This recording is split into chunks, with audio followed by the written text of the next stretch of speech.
ಈಗ ನೋಡ್ರಿ ಗುರುಗಳೇ, ಈ ಒಂದು ಮೀಸಲಾತಿ ವಿಚಾರ ಆಯ್ತು ಅಥವಾ ನಮ್ದು ಜನಗಣತಿ ಸಂದರ್ಭದಲ್ಲಿ ವೀರಶೈವ ಲಿಂಗಾಯತ ಬೇರೆ ಅಲ್ಲ, ಎರಡೂ ಒಂದೇ, ನಾವೆಲ್ಲರೂ ಜಾತಿ ಸಮುದಾಯಗಳು ಒಂದೇ, ನಾವು ವೀರಶೈವ ಲಿಂಗಾಯತರು ಅಂತ ಒಗ್ಗಟ್ಟಿನ ಮಂತ್ರ ಜಪಿಸಿದ್ರು.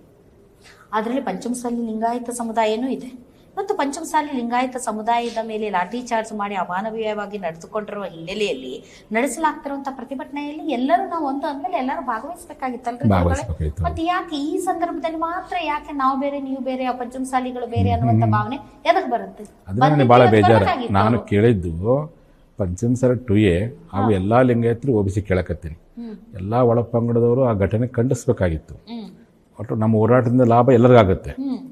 ಹೋರಾಟ ಮಾಡೋರು ನಾವು, ದುಡಿಯೋರು ನಾವು, ಅದರ ಸಫಲತೆ ಎಲ್ಲ ಲಿಂಗಾಯತರಿಗಾಗುತ್ತೆ.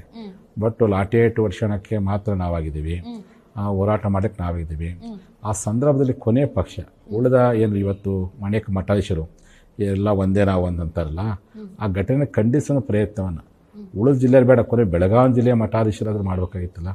ಒಬ್ಬರು ಮಾಡಲಿ. ಬಟ್ ಆ ಎಲ್ಲ ಮಠಗಳಿಗೆ ಭೂಮಿ ಕೊಟ್ಟವರು, ಆ ಮಠದ ಸ್ವಾಮಿಗಳಿಗೆ ಪ್ರಸಾದ ಕೊಟ್ಟವರು, ಆ ಮಠದ ಸ್ವಾಮಿಗಳಿಗೆ ಮೆರವಣಿಗೆ ಕೊಟ್ಟರು. ಬಹುತೇಕ ಲಿಂಗಾಯತರು ಪಂಚಮಸಾಲಿಗಳು ಬಹುತೇಕ